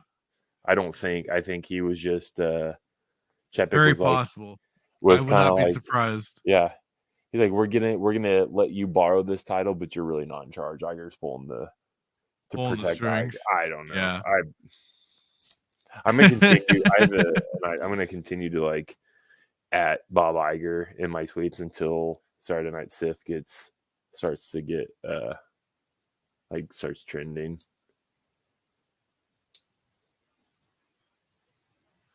Yep.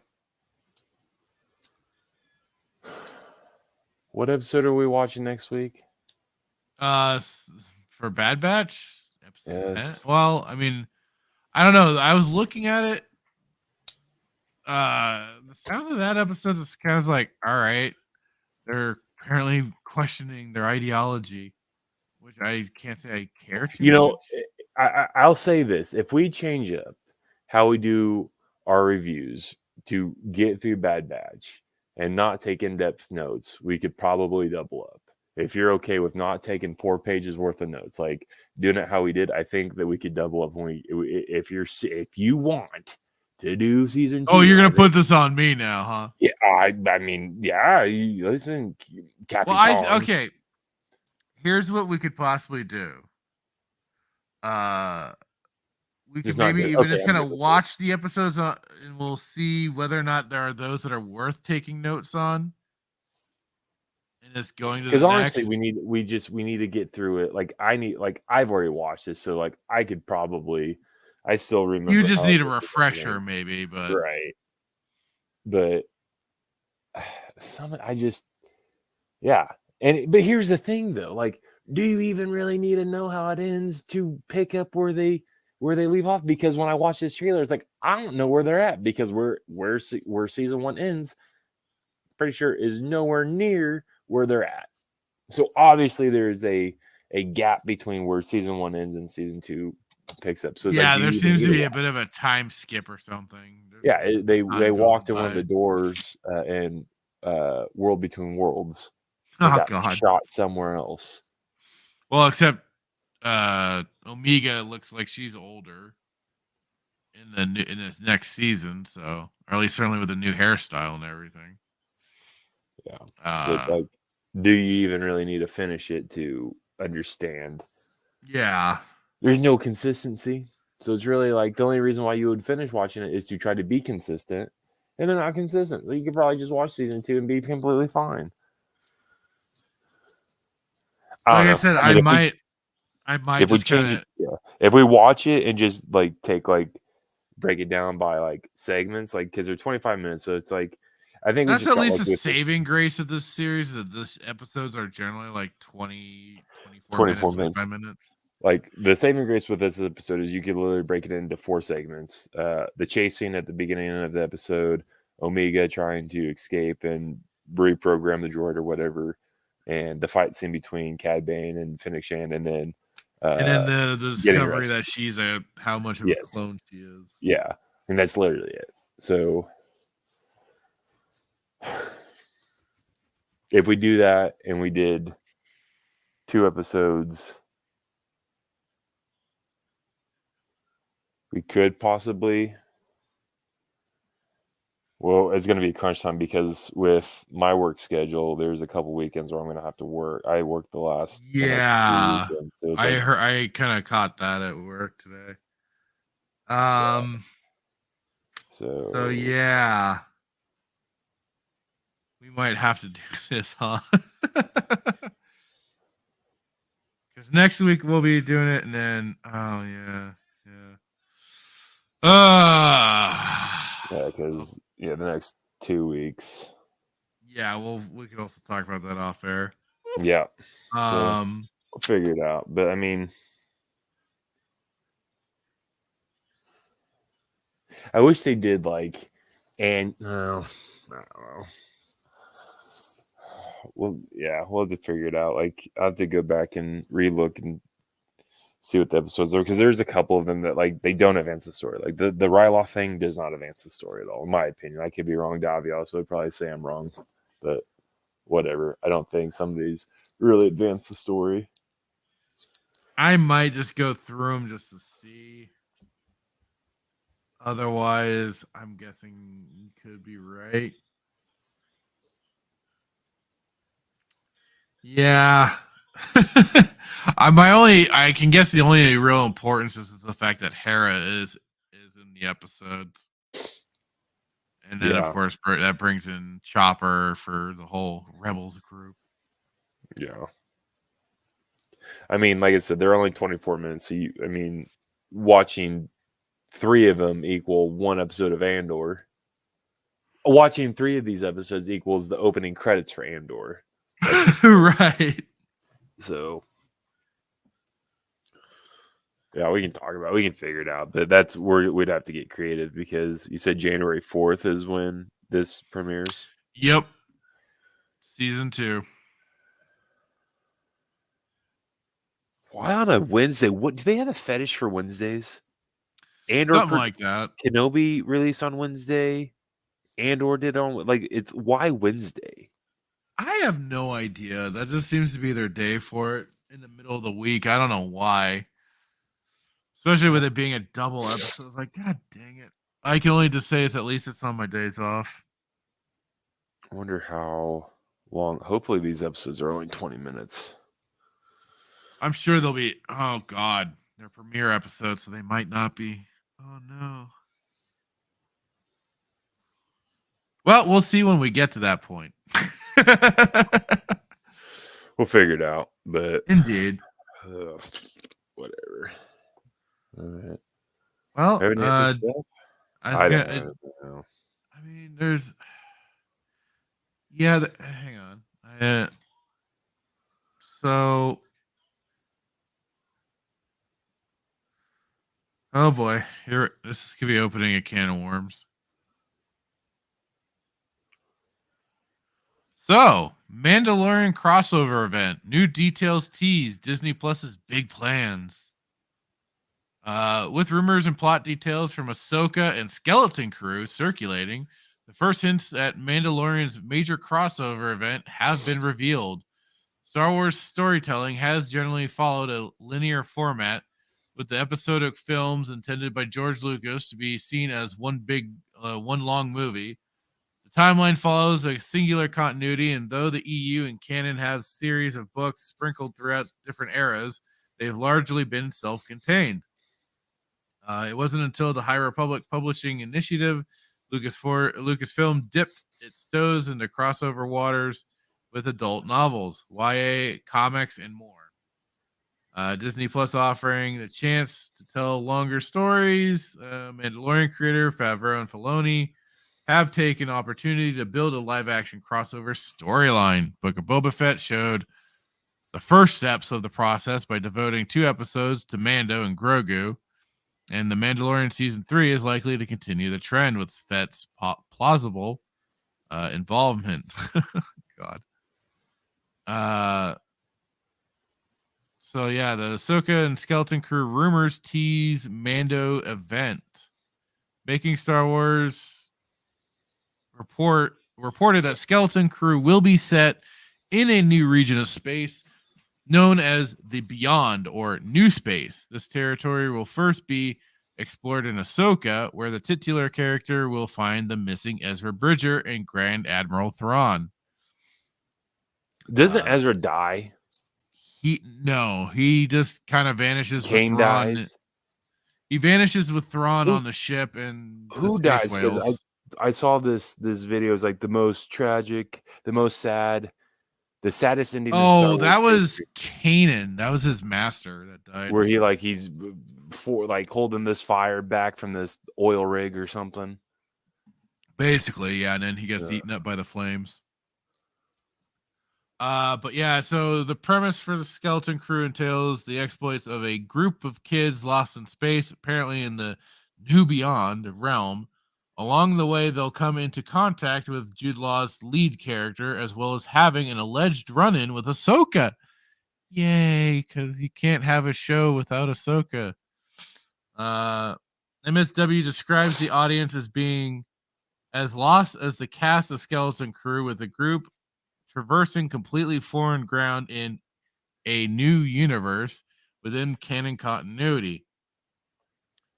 Sources suggest that the plot of Skeleton Crew will have a direct implications on the events of Mandalorian Season 4 as Lucasfilm builds up to this anticipated crossover event. However, confirmation will have to wait until the latter begins production. Oh, God. How much more? Phase 1, Phase 2. All right, so Phase 1, it appears that beyond Thrawn's return, Star Wars fans know absolutely nothing about the Mandalorian storyline is going on. While a conflict between Din Djarin and Bo-Katan for the throne in Season 3 seems inevitable. Yeah, as I recall, that's what we've seen in some of the trailers. The fight for control over Mandalore is beginning to seem trivial.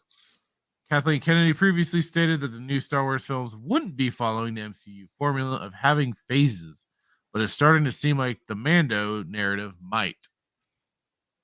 Moff Gideon is a capable enemy for Din and the Mandalorians, but his remnant is bound to lose when various clans unite. If the Mandalorian Season 3 is about reclaiming Mandalore, it could spell Gideon's ultimate defeat, and it may not matter. Wow, that's gotta suck. Beyond varying degrees of loyalty to the Empire, there is little that links Gideon and Thrawn. The former was a former ISB and was a strong interest in cloning with midichlorians, a connection to the brilliant. Wow, I'm not finishing that sentence at all. Yeah. Thrawn has no dog in such a fight, given his allegiance to the Chiss Ascendancy, and whatever he's discovered in quote-unquote new space is likely far more significant. In that sense, there's every chance that Season 3 is actually the culmination of Mandoverse Phase 1. For lack of a better term, Gideon and the Imperial Remnant will be the foe. Excuse me. Defeated to conclude the phase and give hope to heroes, and Thrawn will enter as the next big bad. Whatever Ahsoka and Sabine Wren uncover in the New Beyond during Ahsoka is likely to become a significant threat to the New Republic, ushering in Phase 2 of narrative. Oh, Christ. I swear, the whole Marvel Cinematic Universe ruined so many things. Enter Skeleton Crew, a seemingly insignificant group of lost kids and an adult to supervise will be serving as a proxy for the audience as new territory is explored. An outside universe doesn't seem particularly likely. Luke Skywalker is bound to appear again at some point, and it could be due to the discoveries made by Ahsoka in new space. Oh, they're going to be using up Luke's character as much as possible, I guess, now, too. Since they easily get cheap pops out of it. The heroine reportedly meeting the Skeleton Crew indicates she remains in the region to investigate things, perhaps accompanied by Luke. Maybe Jude Law is playing Lor San Tekka, and this event is their initial meeting. The Mandalorian Season 4 and beyond should see the protagonists begin dealing with Thrawn, cutting off the second phase a few years from now. Unlike Gideon, the Grand Admiral isn't disposable. He knows just as much, if not more, than Ezra about the threats in new space and could turn into an ally for the Mandalorians and New Republic forces. Are they going to make him turn babyface suddenly? That's probably. Suck. What Thrawn and Ezra discovered about the Force and those who lurk within the New Beyond after Rebels should build to the ultimate villain, requiring all hands on deck as Phase 3 works towards 2027 conclusion of Mandoverse.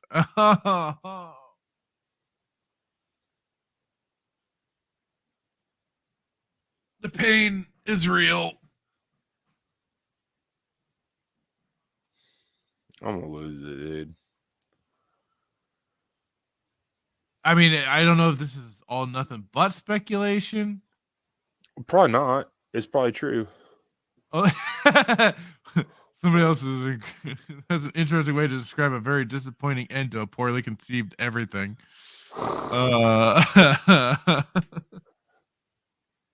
Yeah.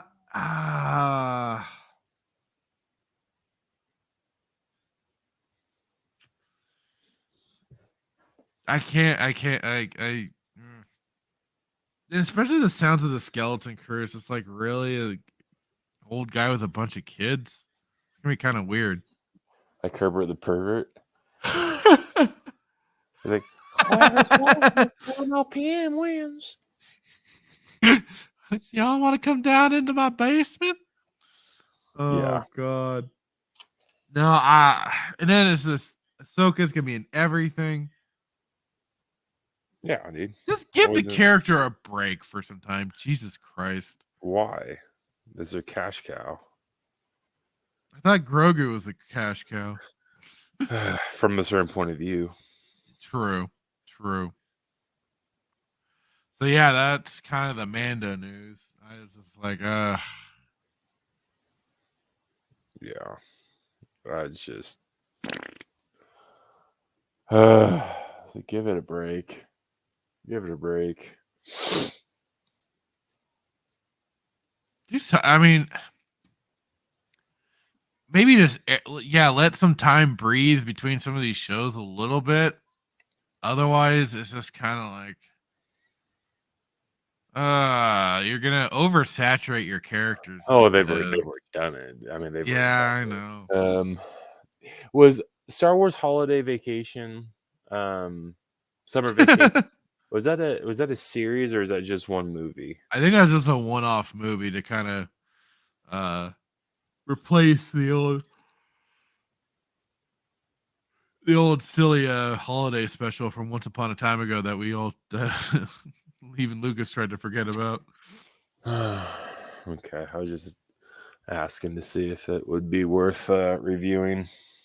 It's actually probably truer to canon than most of the stuff they're coming out with, maybe. More or less. I don't know. Yeah, so that's that. I mean, there's a few other things, but I just don't think, because I mean, there's basically then start teasing about how Mando season 3 is going to have a potential Luke Skywalker-esque reveal, or at least that level of a reveal. Otherwise, what we went over mainly, like the two trailers, was the meat of what I certainly wanted to talk about tonight. Yeah. Otherwise, yeah, that's all she wrote. Yeah, so at least we'll be keeping it just a little bit shorter this week. It was fun. We went over still plenty. It wasn't as bad as I thought it was going to be. I really thought I was like, oh, I don't have my notes. I'm going to have to wing this, but it's like, there's not. I mean, there's nothing to talk about the episode. It's a very light episode, so it didn't. It's better than the jail episode, though. I will say that it was much more enjoyable than. Yeah, no, that's a lie. I don't know. It's both equally unenjoyable. Yeah, you know. It's like my hate for Cad Bane sausage fingers came back. I just laughed at how thoroughly wrecked he got. So I found that pretty hilarious. Well, I mean, like I said, I'll take what I can get. It is Filoni's love for Shand. I guess so.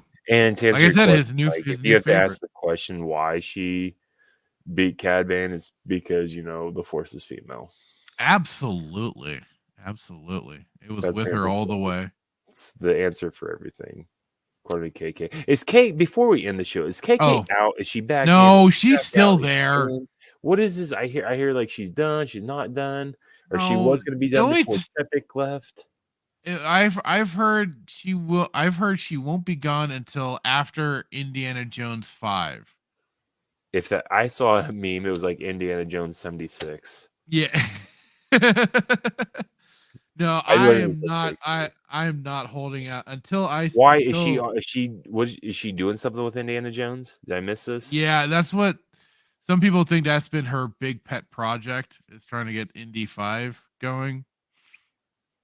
Because as it's turned out, a lot of the leaks and rumors have put from the trailer that first came out, or the trailer that came out like a few weeks ago, has kind of proven a lot of that to be true. by the looks of At it. what point in time do you let old dogs lie? I'm not calling Harrison Ford an old dog, but at what point in time do you let old dogs lie? Like, is it like Oh, the one with Shia LaBeouf was absolutely terrible. it was. The only good ones was with Sean Connery. Well, the first three are the Temple only of ones Doom. that count. Yeah, Temple of Doom, Kalema. I love that one. That one's cool. Yeah, fond memories watching with my dad. So, Kalema, that one, and the little Asian boy, Mr. Jones. Yeah, Short Round. Yeah, Short Round. That's the only one. And then I don't know if I ever watched. And then the third one with his dad, I think, Sean Connery. Third one's with his dad. Yeah. But like this is now the fifth one. So the fourth one was like Skull. Fourth one was Temple of with Skull, the Kingdom of the Crystal Skull. Yeah, I forgot what the hell they called this one. I don't know. I don't know. All I know is it's not looking good for Harrison. It's not looking good. They think he wouldn't. They didn't need to do this. They just need to have left it at the 3, and then that was it. But no, You wouldn't think he Spielberg- needs You wouldn't think he would need a payday. So like, why is he doing it? He likes that character. But I understand I don't know that, why but he at some still point in wants time, things do more damage than good. Yeah, to the they character. should. If they were going to be making more Indiana Jones movies, it should have been at the height of Indiana. Maybe when he was back, still young. after Temple of Doom, not like at some point in time, like you got to retire, guy. Not Harrison, but I'm talking like the character. Yeah, yeah, Dr. Jones. Like you've been an archaeologist for 72 years, man, and you're still out trying to chase stuff. Out still cracking that Maybe, whip. oh, that's what I was. That's what it was. It was like it was Indiana Jones and the Fountain of Youth or something like that. He's in a chair. He's on oxygen. Is what it was. God. Yeah, it was. Oh, making it up. man. Yeah, it was Fountain of Youth or something like that. He's searching for Ponce de Leon. Yeah, I've seen a few. There's been some good ones out there. Did you hear about the? There was rumors about a Indiana Jones crossover with DC. No, what? It was Indiana Jones searches for the Lazarus Pit when he dies. I can believe that. He's in search for the Lazarus Pit so he can become immortal, so he can have unlimited adventures with Split Round. With creepy freaking, deep fake de-aging and AI voicing, you're not gonna be too far off. I'm telling you, like if they, DC, my goodness, DC's doing I know we keep it strictly Star Wars, but DC and Batman and Spawn are doing a crossover. Todd McFarlane and DC are releasing it's technically, I think it might be a one shot. I don't know if it's an actual series, but yeah, Batman and Spawn crossover. I don't know nothing about Spawn, not a Spawn guy, but crazier things have happened. So maybe DC will. My goodness, the CEO for Warner Brothers is an absolute he's certainly been restructuring a lot of things. So I think Apple's going to buy DC. I think Apple will buy out Warner Brothers. And I don't think that'll do any better for DC than. I honestly think that they have a better shot. I think Apple will come in and fire everybody and then rebrand it. Maybe not rebrand it, but you cannot get worse than Warner Brothers right now. You can always get worse. You get Marvel worse. Yeah, you get like Marvel bad. Yeah, because DC's obviously do better than Marvel. So, yeah.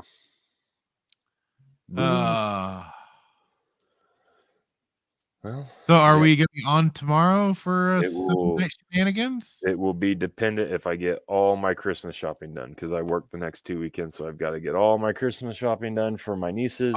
So no Shenanigans for a while again. Yeah, I have to we'll talk after the show. I got to verify my schedule, but that's what it's looking like. So, if I get everything done, absolutely. If not, then you can deal with my nieces not being happy that they don't get their gifts. I'll tell them, suck it up, Buttercup. Sometimes life is unfair. Like talk to Uncle Brian. So if maybe, and then maybe my brother and I will come up with something, because we finished playing Diablo 2. We wrapped that up. Oh, so we need to start Diablo 3? I need to get on Steam? Maybe. I'd have to reinstall it. Why? But maybe I'll. uninstalled is the Oh, question. maybe I'll play Dark Forces in place of that, because I took a community poll on YouTube asking if people would want to see Dark Forces be played through by moi. And hang on, let me check and see. I missed that tweet. Yeah, I did share out the tweet, but it's on the so yeah, it got 3 votes. Yay. To do it. Hang on, let me show you. One of them was the graphic designer that retweeted our tweet today. Shout out. So yeah, I had this poll up on the Fractured Filter YouTube. And I said, as some of you know, I did a Dark Forces stream in place of Saturday Night Sith. And I was starting to wonder if anybody would be interested in me continuing that or nah. Let me know below. And you have, of course, the do it or nah. And I kind of liked it because I kind of liked it because I could use images for the yes or no. Yeah. And so I got the Imperial guy flipping you off for nah. That's funny. For the rage out Kyle Katarn, Doom guy style, saying do it. So yeah, I can do that, or I could probably possibly also finally finish Republic Commando. You still haven't finished that yet? I got to the bridge on Kashyyyk and it kicked my ass, so I quit. I rage quit. Actually, that's probably no, the it easiest wasn't part of the game. bullshit. The bridge on Kashyyyk? On Kashyyyk? Yeah, on Kashyyyk, when Bro, you're having to go across the goddamn bridge and all the droids just keep coming out. Yeah, dude, that's literally probably the easiest part of the game. Out of the whole game, that's probably it's like a 2 out of 10 on the hardness scale. I'll fight you on that. Saying, but yeah, I when I was last playing it, I had gotten to that point. I just was getting my butt whooped, and I rage quit. I admit it, and so I haven't gone back to it. The thing is, though, is like I think it's like I'm pretty sure I'm at the tail end of the game, so I'm just not sure how much. Well, more not yet. gameplay. You gotta get past the bridge. Well, I know that. I mean, once I get beyond the bridge. You gotta get past the bridge. I gotta get over it. Get over the build me a bridge, get over it. Was it Crimea River, build me a bridge, get over it. Exactly. But yeah, I have options if it doesn't work out. And like I said, my brother and I will have to figure out something new for our Brothers of Destruction co-op stream. I'm going to download Diablo 3 after the show. Oh, you bastard. Listen, I don't know why you're playing Diablo 2. That is probably the most dog water game of all of them. Have you even played it? Yeah, I quit. It was terrible. I don't believe you. Okay. So yeah, keep an eye out for tomorrow. What we decide to do, we'll let everybody know. Yeah, I'm gonna try, but like I said, I got a lot of stuff to get done because I'm. Yeah, no worries. The next 2 weeks is. Yeah, we'll talk about that. Otherwise, shout out to real quick. I just want, if it's okay, I wanted to go ahead. Shout out Sentinel. He's been very, very loyal. Sentinel's awesome. Happened with his account. I'm going to at Elon Musk and get him, see if he can do something for his account. Got like, I don't know, suspended or something, which is stupid. I don't know why. Oh, is that what I was seeing on Instagram? He sent me a message on Instagram yesterday saying that his account got suspended and he's got to try to either get a new number or a new phone. So we'll be thinking about but Sentinel's loyal, man. He's been with us for quite a few I know. days, He's always popped in on the chat. Oh yeah. So I'm gonna Sentinel, we're both actually Fraction and I, we're both gonna at Elon. Oh, that's some bullshit. Yeah, I'm not trying to joke, but I don't know what. I don't know. That's something that would happen. Like if you think some Spurg basically reported them, and now he's permanently suspended again until he enters a phone number. That's problem with that is his number is associated with his old account. The moment he enters it, they'll permanently suspend his Sentinel 831 account as well. I have to get a burner phone or change my phone number. Sorry for the inconvenience. If you need to get it to contact me, here on my YouTube channel, which is under my Instagram profile. All right. Bogus. Maybe Dang, and he'd come back on to Twitter too. Maybe we'll send him a burner phone. We'll round up one. Sucks. Yeah, some Spurs. See, it's like that's the benefit of not being famous, like OG or 10. Well, also not ruffling too many feathers on twats. And that's I keep a lot of my shit tame half the time. Yeah, the only thing that I kind of went somewhat hard on was the Bob Iger tweet, but he'll never see that, so I'm not worried about it. What if he does like at J Hitman, you're welcome. Thanks for the support. I'd lose my mind. I would lose my mind if he misinterpreted that as like, oh, you're actually, like as I was giving him a compliment, and he's like, you're welcome. Thank you so much for the report or the support. Yeah. Hashtag Saturday Night Sith. Catch the live stream. I'd lose. I'd be like, do not come on this show and do not watch this show. You shyster. All right. Well, that was some news for the end of the show. And thank you again. Shout out to Fractured. I now have our outro, which in my opinion, of all the people I follow, and watching all their shows, like I think we have one of the best outros. So at work this last week, I've been doing the "oh yeah, do the thing." I mean, hey, yeah, I'll say it's the best. He's like, "oh yeah, do the thing. You won't steal my thunder." And with that, we'll say good night, everybody. Night.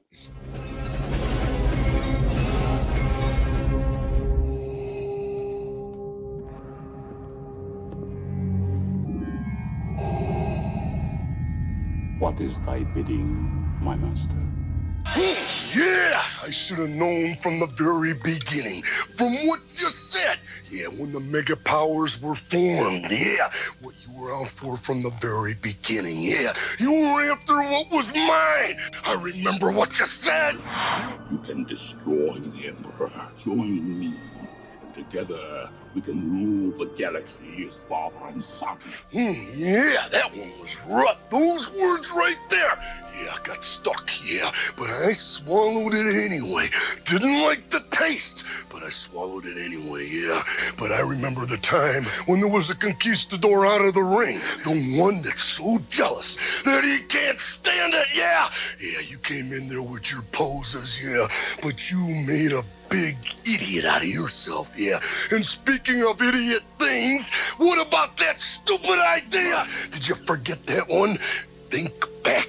That right there sealed your fate. Yeah, that put the madness over the edge. But I'll tell you what felt even better, yeah, was in the dressing room, in the first aid room. Me being unselfish, yeah, said go ahead, do the thing, yeah. You won't steal my thunder, no. When you take a look at the madness's eyes, all's you're